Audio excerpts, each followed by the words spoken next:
우리 대한민국이 급작스런 코로나19로 환란의 때를 당해서 술렁이고 흔들리고 있습니다. 코로나19가 우리와 우리의 가족들과 또 사회와 교회를 쪼여오고 있습니다. 코로나19의 예상치 못한 빠른 전염성과 그 결과 때문에 온 백성들이 두려움과 공포에 떨고 있는 실정입니다. 그리고 온 나라는 온통 코로나19의 답답한 얘기들로 해가 뜨고 날이 저물고 하루하루를 간신히 넘기고 있습니다. 밖에 나갈 때 마스크를 안 쓰거나 혹 기침이라도 하면 의심부터 하는 눈초리를 피할 수가 없게 되었습니다.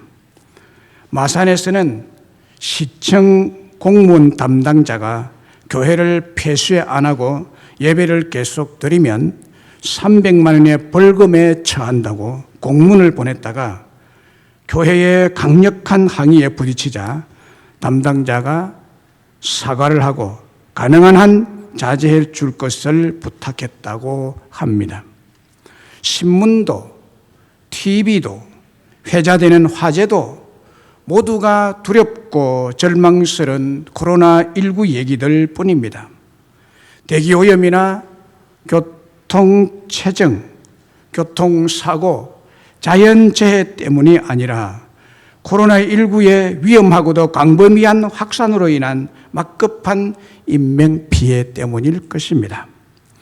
추위는 난방으로, 더위는 냉방으로 처치가 가능합니다만 사람에서 사람으로 전염되는 코로나19 때문에 하나님의 몸인 교회와 우리의 신앙마저 침식이 되고 위협을 받고 있는 환란의 때를 만나고 있습니다.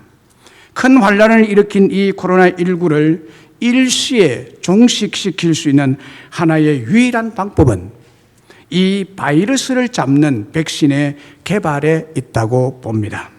이 백신의 주사 한 방이면 끝날 사건인데 그 백신을 아직 개발하지 못하고 있습니다. 아주 작은, 눈에 보이지 않는 너무나 작은 바이러스에 의해 인간의 생명이 잠식되어가는 이 환란 앞에 정말 시원한 소식, 복된 소식, 구원의 소식이 그립기도 합니다.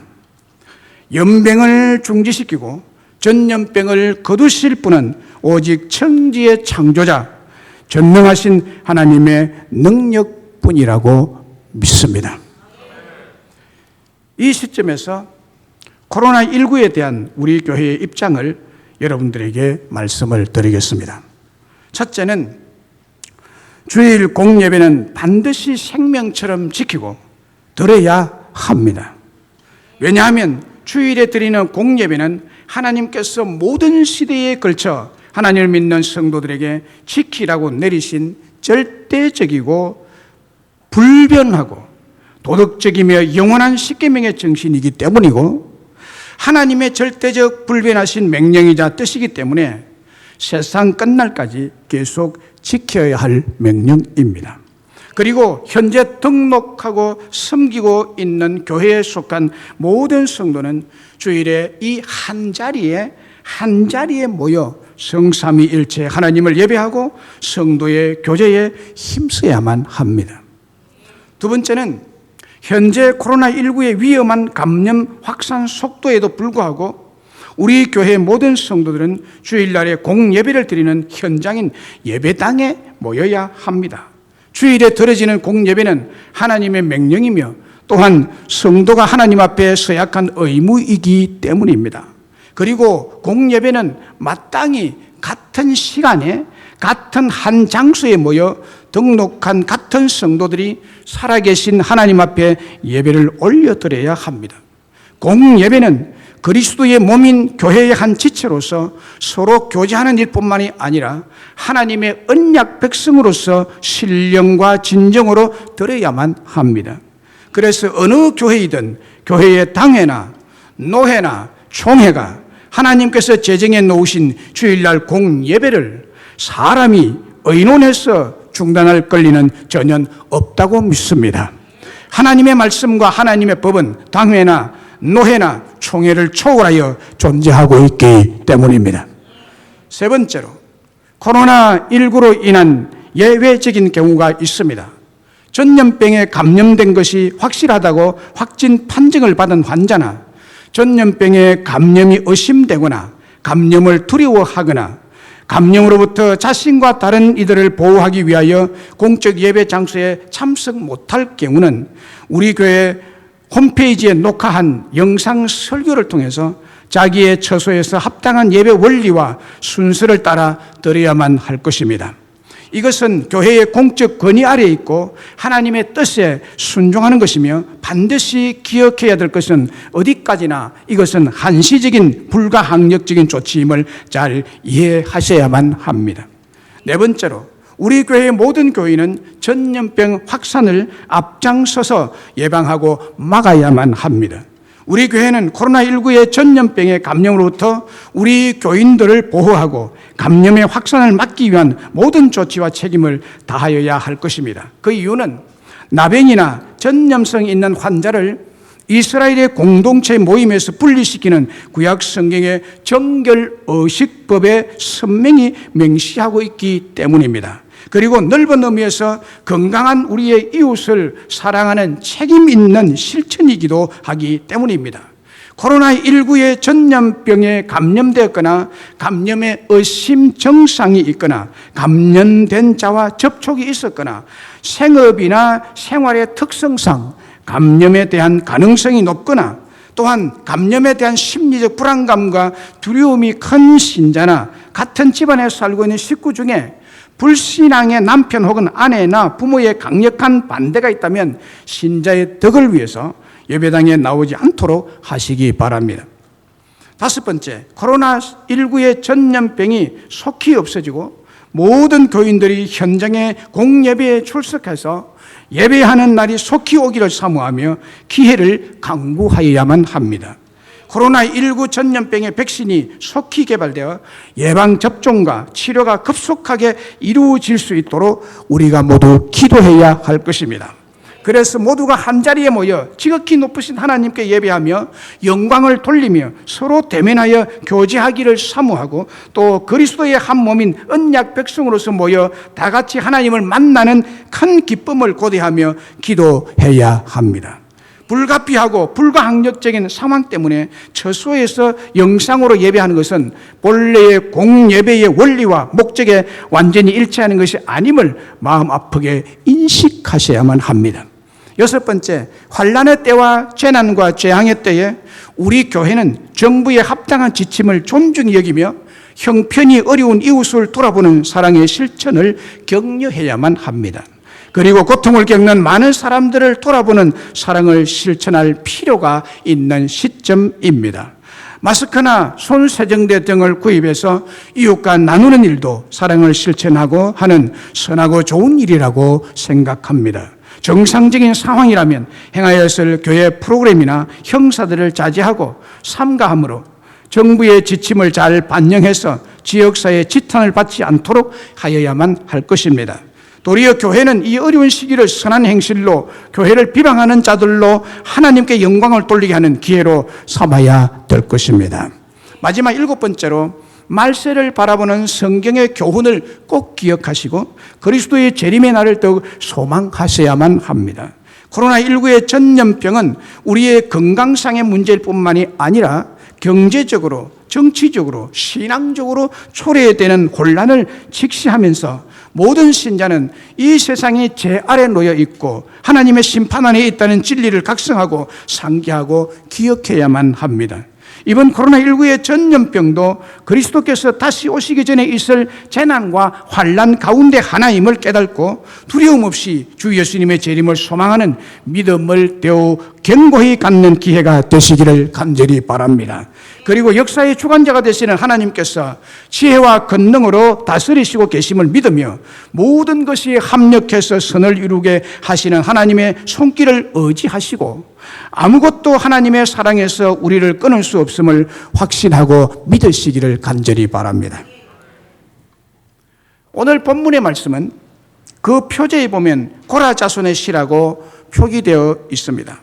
고라 자손들이 고백한 시로서 예루살렘 도성이 극도의 위험과 환난을 당했을 때에 하나님의 기적적인 능력으로 지켜주셨음을 체험한 고라 자손들이 지은 시입니다. 히스기야 왕 시대에 아수르의 사내립이 군사 18만 5천 명을 거느리고 이스라엘을 침공했을 때 국가의 운명이 풍전등화처럼 위험하고 위태롭고 절박한 상황 속에서 하나님의 큰 도움으로 환난에서 보호를 받고 모든 원수를 멸하신 하나님의 능력을 찬양대로 봉사한 고라 자손들이 고백적으로 노래했던 시입니다. 열왕기하 19장 3절에 보면 그들이 이사야에게 이르되 히스기야의 말씀이 오늘은 환난과 징벌과 모욕의 날이라 아이를 낳을 때가 되었으나 해산할 힘이 없다라고 그때 위험스러운 환난을 표현해 주고 있습니다. 오늘 우리들도 이와 유사한 코로나 바이러스 감염증 19로 몹시 위험한 환난을 당하고 있는데 영어의 환난이란 단어 tribulation. 이게 헬라어로는 tribulation. 이 말은 무슨 말인가 하면요. 로마 사람들이 곡식 낫알을 껍질과 분리시킬 때 타작하던 타작 기구를 말합니다. 트립시스라는 곡식의 낫알을 껍질과 알맹이를 분리시킬 때 사용하던 타작기구, 이것이 환난이라는 거예요. 곡식의 나달 껍질과 분리될 때 얻어맞는 타작기구의 매질은 환난 그 자체인 것입니다. 그렇게 고통스럽고 아픔이 동반되는 것이 환난입니다. 그런데 오늘 본문에서 환난의 때 우리를 도울 자가 있다고 합니다. 이런 환난은 이런 엄청난 인간의 힘으로는 이겨낼 수 없는 이런 환난 때에 우리를 도울 자가 누구라고 하십니까? 오늘 본문에는 하나님이 환난 중에 우리를 도우실 큰 도움이 되신다고 합니다. 1절에 하나님은 우리의 피난처시요 힘이시니 환난 중에 만날 큰 도움이시라. 할렐루야. 환난 중에 만날 큰 도움이시라. 환난이란 원어는 차라라는 히브리어입니다. 이거는 강렬한 내적 혼란, 강력한 형벌로 인한 고통이라는 뜻입니다. 복수행으로 환난들로 쓰였는데 온갖 종류의 두렵고 무서운 환난을 의미합니다. 그리고 도움은 큰 도움이라고 할 때 도움은 에저라 혹은 에제르라는 단어로서 돕는 자 혹은 부부간의 도움을 뜻하는 단어입니다. 에제르, 부부간의 돕는 도움, 이런 도움입니다. 하나님은 피난처가 되시고 절대적인 힘을 가진 자로서 자기 백성이 환난 중에 처했을 때 만날 큰 에제르라는 거예요. 큰 도움이라고 했습니다. 이 구절에서 종교개혁자 칼빈은 환난 중에 피난처와 힘이 되시는 하나님에게서 엄청난 도움, 최상의 도움을 가지고 우리를 만나러 오신다라고 해석을 했습니다. 하나님이 엄청난 도움과 최상의 도움을 가지고 환난 만난 그의 백성들에게 만나러 오신다는 거예요. 할렐루야.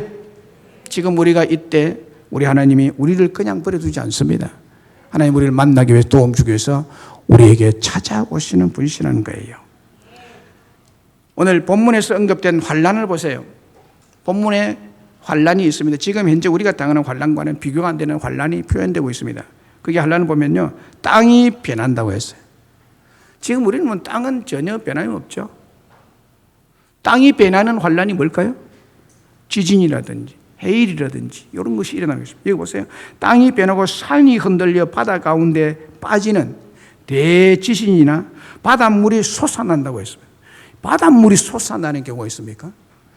얼마나 큰 환란이 일어났길래, 자연재해가 일어났길래 바닷물이 솟습니까? 바닷물이 솟아나고 뛰놀고 그것이 넘침으로 산이 흔들리는, 산이 진동하는, 해일이나 쓰나미 같은 자연재난에 큰 환란이 일어나고, 그리고 문나라가 두려워서 떨며 왕국이 흔들리는 크나큰 환란을 오늘 본문에서 언급하고 있습니다. 그런데 오늘 본문은 그럴지라도 우리는 두려워하지 아니하리로다라고 말씀하고 있습니다. 우리는 두려워하지 아니하리로다. 3절에 보니까요, 흔들릴지라도 우리는 두려워하지 아니하리로다라고 했습니다. 하나님을 믿는 백성들은 두려움이 없다는 거예요. 시편 91편에 보면 지존자의 은밀한 곳에 거주하며 전능자의 그늘 아래 사는 자여, 그가 너를 새 사냥꾼의 올무에서와 심한 전염병에서 건지실 하나님이시라고 했습니다. 시편 91편에는요, 심한 전염병에서 우리를 건지실 것이라. 새가 사냥꾼의 올무에 딱 걸려 있는데 꼼짝없이 사냥꾼에게 잡힐 수밖에 없는데 죽음을 면치 못할 그런 올무에 걸려 있을 때도 거기에서 해방을 주시는 하나님이시라는 거예요. 그 위기 상황 가운데서 해방을 주신 하나님 뿐만 아니라 심한 전염병에서 너희를 건지실 하나님이시라고 믿으시기를 주의 이름으로 축복합니다. 그리고 시편 91편에는 1000명이 내 왼쪽에서 10,000명이 내 오른쪽에서 엎드러지나 이 재앙이 네게 가까이 하지 못하리라고 하십니다. 오직 너는 똑똑히 보리니 악인들의 보응을 네가 보리로다. 화가 네게 미치지 못하며 재앙이 네 장막에 가까이 오지 못하리니 그가 너를 위하여 그의 천사들을 명령하사 네 모든 길에서 너를 지키게 하시겠다고 말씀하고 있습니다. 열왕기하 19장과 이사야서 37장에 보면 같은 사건이 기록되어 있는데, 아수르 왕 사네립이 18만 5천 명의 군사를 이끌고 유다 나라를 공격해 옵니다. 이 사실을 유다 왕 히스기야가 듣고 큰 환란을 일으켜 탄식했습니다. 오늘은 환란과 책벌과 능욕의 날이라. 아이를 낳으려 하나 해산할 힘이 없음 같도다. 여러분, 산모가 아이를 낳으려 하는데요, 힘이 없어요. 이거는 보통 환란이 아닙니다. 그런데 하나님께서 여호와의 사자를 아수르 진중에 보내셔서 18만 5천 명의 군사들을 치셨으므로 아침에 일찍 일어나 보니까 전부 시체가 되었습니다. 유다 나라는 아수르 나라를 당할 힘이 없었습니다.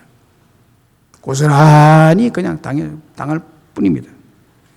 그런데 우리 하나님께서요, 하나님의 사자를 보내서 아수르의 군사 18만 5천 명, 얼마나 많은 사람들입니까?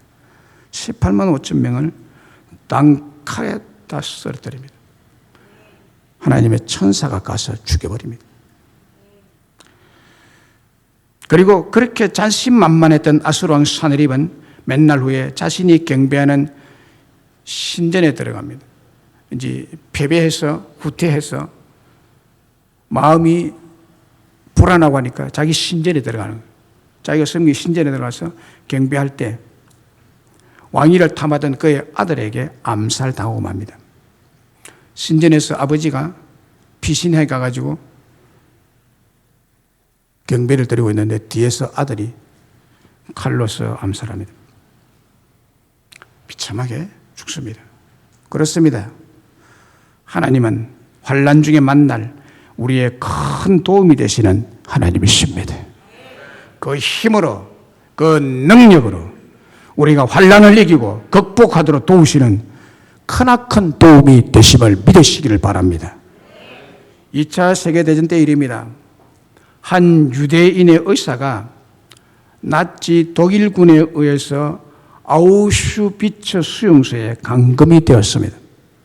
그는 날마다 불려나가서 실험실과 가스실로 떠나는 동족들의 죽음을 목격합니다. 그리고 얼마 안 가서 자신도 그들과 같이 실험실이나 가스실의 제물이 될 것임을 잘 알고 있었습니다. 하루는 이 의사가 강제 노역을 하다가 우연히 땅 속에 파묻혀 있는 깨진 유리 조각 하나를 발견하곤 몰래 그것을 자기 바지 주머니 속에 숨겨가지고 자기 방으로 돌아옵니다. 그리고는 그날부터 그는 언제나 언제 죽을지 알지 못하는 상황 속에서도 하루도 거르지 않고 아침과 저녁이면 그 깨진 유리 조각으로 자신의 얼굴에 털, 수염을 면도를 했습니다. 깨진 유리를 가지고. 오후가 되면 나치들이 와서 가스실로 데려갈 처행자들을 호명을 했습니다. 하지만 그들은 날카로운 유리 조각으로 피가 날 정도로 파랗게 면도된 혈기왕성한 외과 의사의 턱을 보면서 차마 그의 이름을 부르지를 못했습니다. 왜냐하면 그의 깨끗하게 면도된 파란 턱으로 인해서 매우 쓸모 있는 사람이라는 생각을 갖도록 했기 때문에 나치들은 그를 죽이기에는 때가 너무 이르다고 여겼기 때문입니다.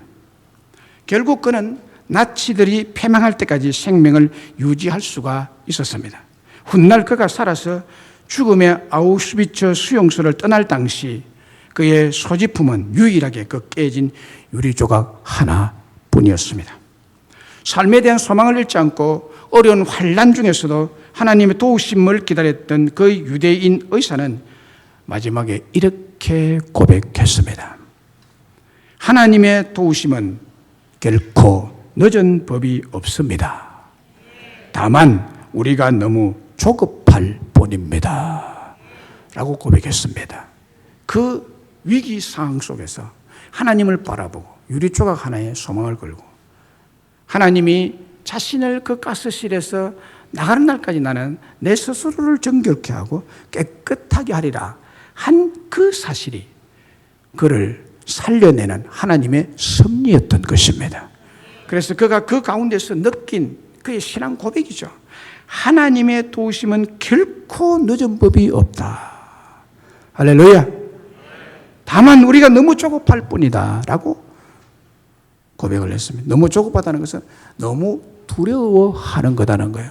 사람이 두려움에 떨면 마음이 조급해지는 거죠. 그래서 성경은 두려움은 형벌을 가져온다고 했어요. 그래서 여러분 두려워하지 마시기를 바랍니다. 언제 어디서 하나님은 그러면 도우십니까? 하나님은 우리의 성 중에서 새벽에 도우신다고 했습니다. 5절에 보면 하나님이 그 성 중에 계시며 성이 흔들리지 아니할 것이라 새벽에 하나님이 도우시리로다. 성에서 새벽에 도우겠다는 거예요. 하나님이 도우시면 이 세상에 그 어떤 것도 해칠 존재가 없다는 사실입니다. 그 하나님께서 그 성 중에 계시고 그 성에서 새벽에 하나님의 도움을 구하는 자에게 하나님이 새벽에 도와주겠다는 겁니다. 여기 하나님이 거하시는 성이란 예루살렘 성읍을 나타내고 있습니다. 하나님께서 거하시는 예루살렘 성읍은 절대로 무너지지 아니하고 망하지 않는다는 말씀입니다. 설령 태산 같은 큰 산이 무너져 바다에 빠져들어가는 일이 일어난다 해도 하나님이 거하시는 성읍인 예루살렘 성은 안전하게 지키시고 큰 도움으로 보호하신다는 것입니다. 예루살렘 성 자체가 난공불량의 성이라는 견고함이나 힘을 신뢰하라는 말씀이 아니라 예루살렘 성을 하나님 자신의 처소로 정하신 하나님을 믿고 하나님의 크신 도우심을 믿으라는 뜻이죠. 이 예루살렘 성읍은 오늘날 교회를 계시하고 있는 말씀입니다. 오늘날 교회는 하나님께서 자신의 거처로 택하시고 임재하시는 거처로 삼으신 자신의 몸인 것입니다. 그러므로 하나님께서 함께 거하시고 큰 도움이 되시는 한 교회는 그 어느 누구도 어떤 환난이나 재앙도 무너뜨릴 수 없고 해칠 수 없는 이 지상에서 가장 견고하고 안전한 성인 것입니다. 그러나 교회가 변질된 사람들로만 구성되고 세속적인 사람들로만 구성될 경우는 아무런 외부적인 공격을 받지 않아도 즉시 스스로 무너지고 마는 가장 허약한 모래 위의 성이 될 것입니다. 그리고 새벽에 하나님께서 도우신다는 개념은 이스라엘 백성들에게는 아주 익숙한 역사적인 경험과 체험을 바탕으로 하는 고백인 것입니다. 우리 하나님은 새벽에 도우시는 분이십니다. 이 고백을 하게 된 결정적인 사건은 출애굽 때의 사건입니다. 출애굽한 이스라엘 백성들을 치고 또 다시 애굽으로 사로잡아 가기 위해서 애굽의 바로 왕은 군대를 이끌고 진두지휘하면서 이스라엘 백성들 홍해 앞에 머물러 있을 때 뒤쫓아 공격해 왔던 것입니다. 그때 하나님은 하늘 성소에서 친히 역사의 현장으로 내려오셔서 임재하십니다. 이스라엘 백성들과 함께 임재하십니다. 그 임재의 증거가 지난주에 말씀드린 대로 바로 구름 기둥과 불 기둥이었습니다. 이스라엘 백성들을 앞서 인도하던 하나님은 애국 군대가 가까이 이르자 구름 기둥으로 이스라엘과 애국 군대 사이에 있게 하셔서 애국 군대가 이스라엘 진영에 가까이 오지 못하도록 막아섰던 것입니다. 그리고 밤새 강력한 동풍이 불어 홍해가 갈라지고 새벽 여명과 함께 바다에 마른 땅이 보이자 이스라엘 백성들 홍해를 마른 땅같이 건너게 되었던 것입니다. 출애굽기 14장 24절에 이렇게 기록하고 있습니다. 새벽에 여호와께서 불과 구름 기둥 가운데서 애국 군대를 보시고 애국 군대를 어지럽게 하시며 25절에 보면은 그들의 뱅거바퀴를 벗겨서 달리기가 어렵게 하시니 애굽 사람들이 이르되 이스라엘 앞에서 우리가 도망하자 여호와가 그들을 위하여 싸워 애굽 사람들을 치는도다. 새벽에 하나님의 도우심이 임하시는 것입니다. 어디에서요? 성소에서. 언제? 새벽에. 할렐루야. 너희들 집에 있어라. 환난 당할 때 집에 있어라. 내가 집에서 도우마. 말하지 않습니다. 성소에 하나님의 임자에 계신 이 거룩한 하나님 백성들의 모임 중에 하나님의 임자에서 저와 여러분을 보호해 주신 줄로 믿습니다. 이때 교회를 안 나온다. 어떤 사람이에요? 이 말씀을 안 믿는 거죠. 하나님은 가정에 있어라 내가 그곳에서 너를 지키리라 말하지 않습니다. 성소에서 너를 지키고 새벽에 너를 도우리라. 작가 박도 선생이 미국 국립문서보관소에서 발굴해서 공개한 사진이 있습니다. 미국 박물관에 6.25 전쟁 때 그 사람들이 너무나 신기해서 조선 사람들이 너무 신기해가지고 사진 찍은 것들이 많이 전시되어 있어요. 그 사진 가운데 가장 인상 깊은 사진 한 장이 있습니다. 박도 선생님이 미국 국립문서보관소에서 막 구경하다가 찍어서 공개한 사진입니다. 그게 뭔가 하면요, 1950년 6.25 전쟁 한창 있을 때 1950년 경남 진주에서 찍은 빛바랜 사진입니다. 이 사진은 무슨 사진이냐? 앞을 못 보는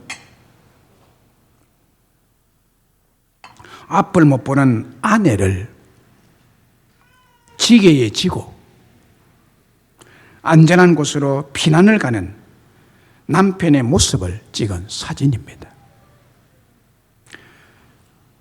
40대 정도로 보이는 한 남자가 앞을 보지 못하는 장님인 아내를 달구지나 자전거나 트럭에 태운 것도 아니고 자신의 지게에 가마니를 깔고 그 위에 편안하게 앉혀서 지고 가는 장면은 여러 가지를 생각하게 합니다.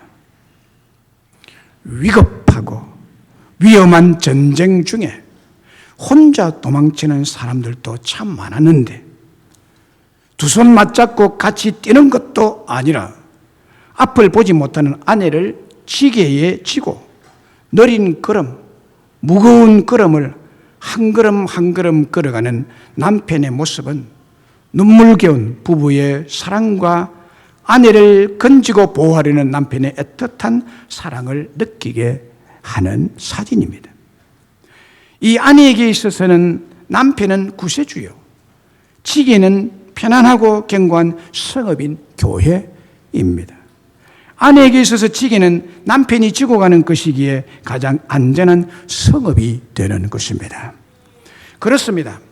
하나님이 지고 가는 이 환난의 때의 지게는 교회입니다. 우리들은 하나님이 지고 가시는 그 지게인 교회 위에 앞도 볼 수 없고 내일도 볼 수 없는 영적 장님이 그 지게에 얹혀서 가는 은혜의 백성들인 것입니다. 그래서 그 성읍인 교회는 우리에게 가장 안전한, 요동치 않는 구원의 성읍인 줄로 믿습니다. 이 성읍인 교회에서 하나님은 우리를 도우시는 큰 도움이 되시는 줄로 믿습니다. 그러면 환난날에 우리가 해야 할 일이 무엇입니까? 하나님께 부르짖어 기도해야만 합니다. 시편 50편 15절에 환난날에 나를 부르라, 환난날에 나를 부르라고 분명히 말씀하고 있습니다. 환난날에 나를 부르면 내가 너를 건질 것이라, 네가 나를 그래서 영화롭게 하리라 라고 말씀했습니다. 환난의 날, 환난의 때에 하나님의 백성들이 해야 할 일이 무엇인지 분명하게 가르치는 말씀입니다.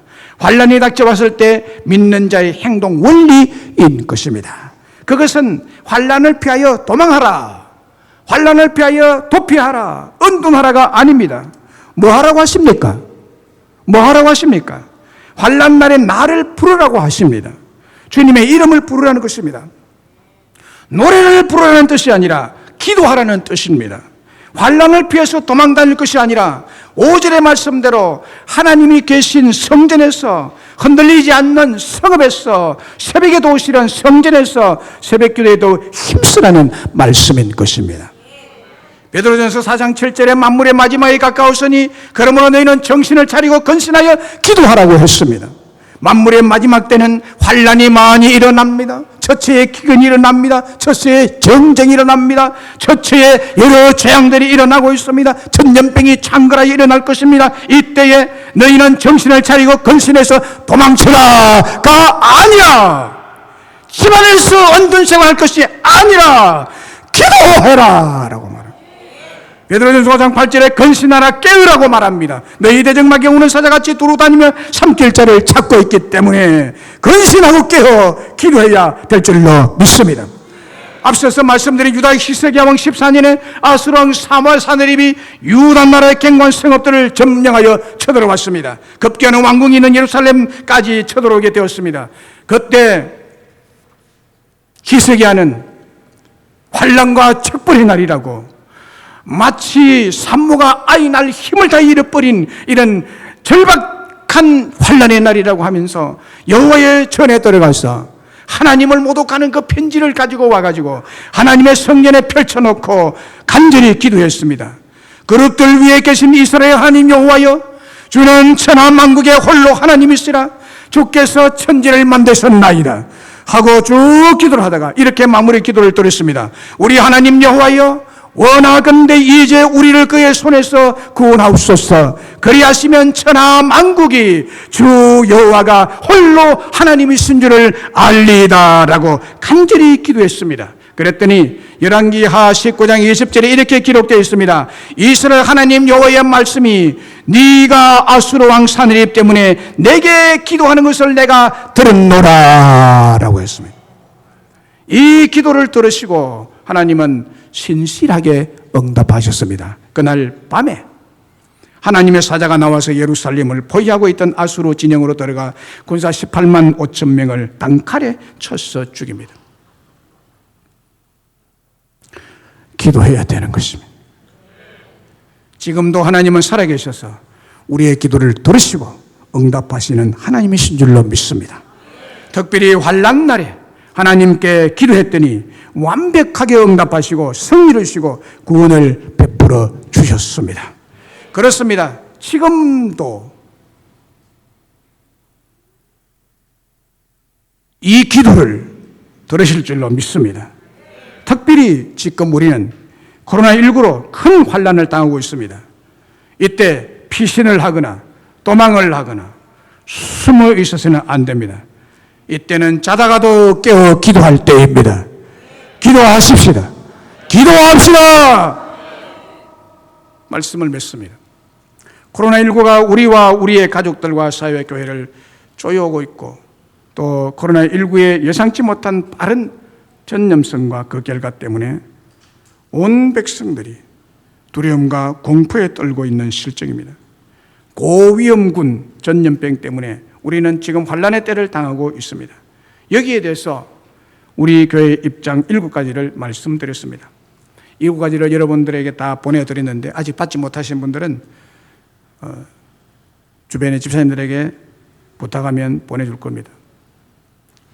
이것을 잘 따라 실천해 주시기를 바랍니다. 그래서 오늘 하나님의 말씀은 환난 중에 만날 큰 도움의 말씀을 여러분들에게 드렸습니다. 환난을 만났을 때 우리를 도울 자가 누구라고 했습니까? 여러분 스스로가 여러분 스스로를 못 도웁니다. 하나님이 여러분의 큰 헬퍼이십니다. 본문 1절에 하나님은 우리의 피난처시여 힘이시니 환난 중에 만날 큰 도움이시라. 하나님이 환난 중에 우리를 도우실 큰 도움이 되신다고 말씀을 드렸습니다. 언제 어디서 도우신다고 했습니까? 하나님은 우리의 성 중에서 새벽에 도우신다고 했습니다. 본문 5절에 하나님이 그 성 중에 계시며 성이 흔들리지 아니할 것이라 새벽에 하나님이 도우시리라고 했습니다. 하나님이 계신 성인 교회에서 우리를 도우시고 새벽에 도우시는 분이라고 말씀드렸습니다. 그러면 환난 날에 우리가 해야 할 일이 무엇이라고 했습니까? 시편 50편 15절에 환난 날에 나를 부르라 내가 너를 건지리니 네가 나를 영화롭게 하리라 라고 했습니다. 환난 날에 하나님께 부르짖어 기도해야 한다고 말씀을 드렸습니다.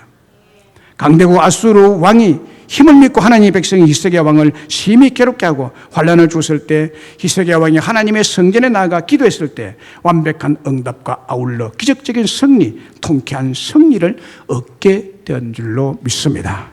환난의 때는 기도하기 힘든 때입니다. 신앙 지키기도 힘든 때입니다. 그러나 이럴 때일수록 신앙을 굳게 지키고 전능하신 하나님께 새벽에 부르짖어 기도하고 기적적인 승리와 안정과 건강과 행복을 보장받는 저와 여러분이 되시기를 주의 이름으로 축복합니다.